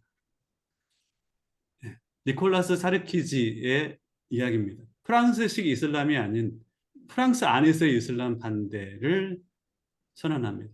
이슬람 너희 사람들이 프랑스에서 살려면은 프랑스식 이슬람을 가져야 된다. 너희 문화 벗고 프랑스 사람이 돼야 된다. 지금 프랑스는 이것 때문에 너무너무 시끄럽습니다. 근데 이슬람은 과연 그 본인들의 문화의 옷을 벗고 프랑스의 문화의 옷을 입을까요? 성경은 그렇지 않다라고 이야기합니다. 그것 때문에 분쟁이 더 심해질 겁니다. 프랑스는. 데이비드 카메론의 이야기입니다. 실패한 다문화 정책을 접을 시간이 되었다. 유럽의 리더십들은 이것을 인정하고 있고 무엇을 인정하는 거냐면 성경 예언의 역사적 선취를 인정하고 있는 겁니다. 자, 보리스 존슨 영국 총리였었죠. 77대 영국 총리였는데 토니 블레어 때 그 이민자들이 영국에서 완전히 쑥 올라가거든요. 그에 대한 보리스 존슨의 이야기입니다. 노동당 정부는 대규모 이민을 통하여 다문화 사회를 만들어서 우파들을 낡은 정토로 만들어서 사회를 바꿀 수 있는 기회로 만들었다. 이는 비밀리에 계획된 정치적 사안으로서 노동당이 미래를 생각하지 않고 표를 얻기 위하여 시작되었으며 이제는 이슬람이 영국의 국교가 될 것이다.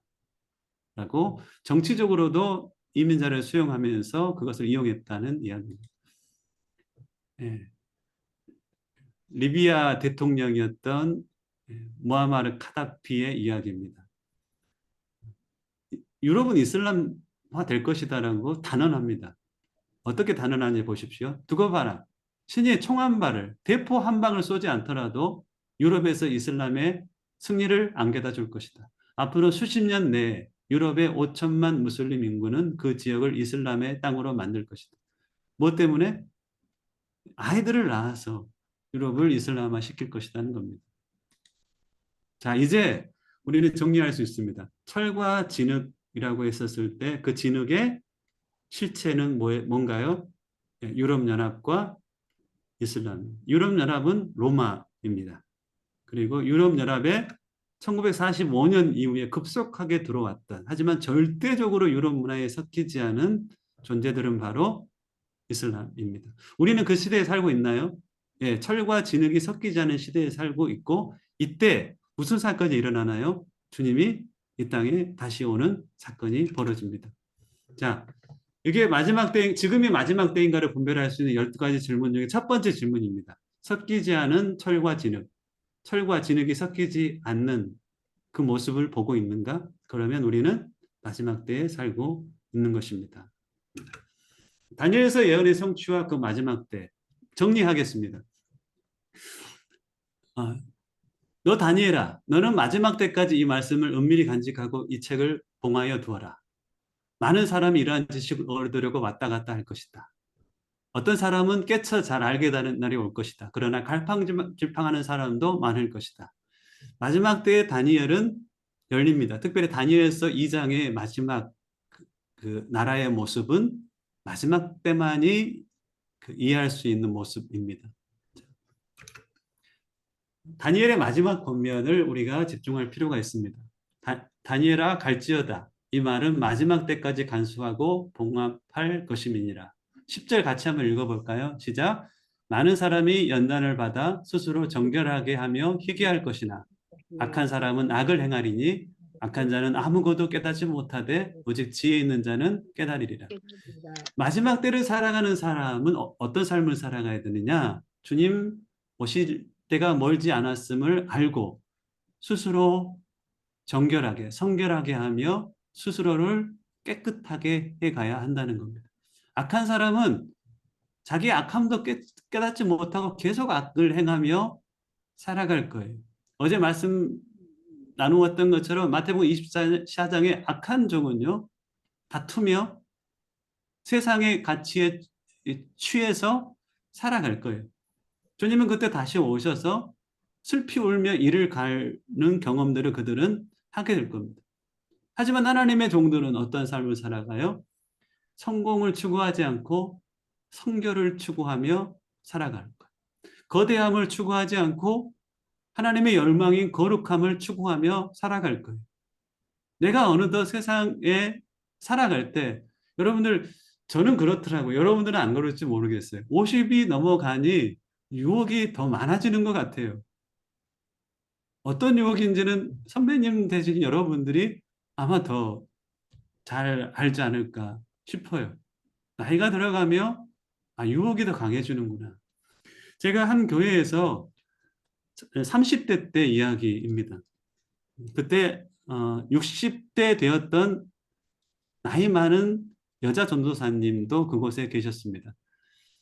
근데 30대 때 교회에 대한 열망, 또 사역자들에 대한 어떤 열정을 가지고 교회는 이래야 되고 사역자는 이래야 된다라고 막 제 열정의 마음을 나누었더랬습니다. 여자 전도사님이 은퇴가 가까워 왔었는데 그런 날을 사랑 어린 눈빛으로 가만히 쳐다보시더라고요. 그리고 제 말이 다 끝나자마자 그분이 한 말씀 떡 하셨는데 그 말씀이 제 심장에 박혀버렸습니다. 어떤 말씀을 하시냐면, 목사님, 제가 그때 이제 목사 안수 받고 이제 얼마 되지 않았을 때인 것 같습니다. 목사님 하면서 그렇게 말씀하시는 거예요. 목사님이 말씀하셨던, 그러면 안 된다라고 하면서 말씀하셨던 그 목사님들이 젊었을 때 꼭 목사님과 같았어요. 그들도 열정으로 하나님의 나라와 교회를 위해서 불타오르는 삶을 살았더랬어요. 그분은 은퇴가 가까우니까 그분들을 아실 거 아니에요. 그래서 그분들이 조금씩 변질되고 있는 것 때문에 가슴 아파하는 삶을 살아오셨던 거예요. 젊은 내가 그 열정을 토해내자 그때 생각이 난 거예요. 참으로 하나님의 교회를 세우고자 땀과 눈물과 피 흘릴 용기를 가지고 헌신했던 그 사람들이 지금 어떻게 되고 있는지에 대해서 가슴 아픈 눈빛으로 저를 향하여서 목사, 당신은 그렇지 않기를 이라고 바라는 눈빛으로 제게 고면을 하셨어요. 지금 와서 보니 그 말씀이 무슨 말씀인지 알겠더라는 거예요. 그래서 이 말씀이 하나님이 제게 주신 말씀으로 저는 다가와요. 스스로 정결하게 하며 희게 할 것이나 깨끗함을 지켜갈, 생명처럼 지켜가야 될 것이다. 하지만 어떤 이는 세속의 가치에 사로잡혀서 깨닫지 못하고 자기 자신에 대해서 그 잘못된 길로 가고 있는 자기 자신을 분별해 내지도 못하면서 그 악한 길을 계속 간다는 것입니다. 다니엘서 우리가 암송 말씀 하나가 있습니다. 같이 한번 읽어보겠습니다. 시작. 지혜 있는 자는 공창의 빛과 같이 빛날 것이요 많은 사람을 옳은 대로 돌아오게 한 자는 별과 같이 영원토록 빛나리라. 다니엘서를 통하여서 내가 어느 시대를 살고 있는지 시대를 분별한다면 주님이 오시기 멀지 않은 시대에 내가 살고 있다는 것을 깨닫고 스스로를 깨울 뿐 아니라 많은 영혼들을 옳은 대로 인도하는 그 일들을 다시 시작하는, 처음 주님 앞에 헌신했을 때 그 마음 품고 그 일들을 시작하는 삶을 살라라고 하나님께서는 권면하고 있는 것입니다. 자, 오늘은 다니엘서 2장을 나누었습니다. 내일은 다니엘서 7장을 같이 나눌 겁니다. 과연 마지막 때 우리가 살아가고 있는가? 다니엘 7장은 2장과 다른 모습을 우리에게 계시해 주고 있습니다. 내일 찾아보겠습니다. 예, 제가 마지막 기도하고 마치겠습니다. 기도하겠습니다. 하나님, 나를 불쌍히 여겨주시고 이 전하는 메시지가 다름 아닌 나를 향한 외침이었음을 기억하시며 깨어 일어나 성공 이전의 성결의 삶을 다시 살아가게 하시고 사람들 앞에 내가 누구인지를 증명해 내려고 하는 헛된 수고를 멈추고 영혼들을 향하여 하나님이 어떠한 분이신지를 다시 생명 걸고 증거하는 그 삶을 살아내는 은혜를 덧입혀 주시옵소서. 내 스스로 나를 변화시킬 수 없는 것을 아시는 주님, 나를 불쌍히 여기시고 성령으로 말씀으로 다시 역사하여 주시어서 때에 맞는 삶을 살 뿐 아니라 때에 맞는 꼴을 영혼들에게 먹이며 그들과 함께 주님 만날 것을 준비하며 살아가는 복된 남은 삶 되게 하여 주옵소서. 감사하옵고 예수님의 이름으로 기도하옵나이다. 아멘. 아멘. 네, 축도로 마무리해 주시기 바랍니다. 또 하겠습니다. 이제는 다시 오실 우리 주 예수 그리스도의 크신 은혜와 아버지 하나님의 그 무한하신 사랑하심과 성령님의 교제하심, 멈추지 않으시는 삼위 하나님의 은혜의 역사하심이 말씀을 쫓아 말씀의 비추심 가운데 시대를 분별하며 때에 맞는 삶을 살 뿐 아니라 영혼들을 준비시켜 마지막 때의 군사로 신부로 함께 살아내기를 소원하는 모인 주의 백성들 한 사람 한 사람 머리 위에 이제와 영원까지 함께하기를 간절히 축원하옵나이다. 아멘. 아멘. 아유, 감사합니다. 감사합니다. 여기가 행복 주운 기도원이 아니라 새선 중에 철야 예배 같은 그런 어제와 오늘이 그런 밤이에요. 행복 주운 기도는 9시까지 마무리하고 30분 기도하고 마무리를 해야 되는데 어제와 오늘은 제가 새선 중에 철야 예배 같은 그런 또 느낌과 은혜를 받았습니다. 그래도 이 시간 또 우리가 기도하려고 모였으니까 또 말씀 들었으니까 마지막 때 우리가 하나님의 그 놀라우신 그 은혜의 말씀을 붙들고 우리가 기도해야 되겠습니까? 처음에 우리 행복기도원이 원래 말씀 마치고 1시간씩 기도했어요. 근데 이제 코로나 끝나고 다들 분주하시니까 30분 기도로 마쳤습니다. 근데 오늘 그래도 우리가 그때를 생각하면서 한 20분밖에 안 남았어요. 그죠? 원래 1시간 하던 기도. 이제 9시까지 하려면 기도 시간이 훨씬 넘어버렸어요. 그렇지만 기도하시다가 바쁘신 분은 나가셔도 되고, 예, 한 20분 동안은 우리가 다시 어제도 기도를 좀 짧게 했어요. 물론 이렇게 혼자서 있지만 우리가 여기에 들어온 거는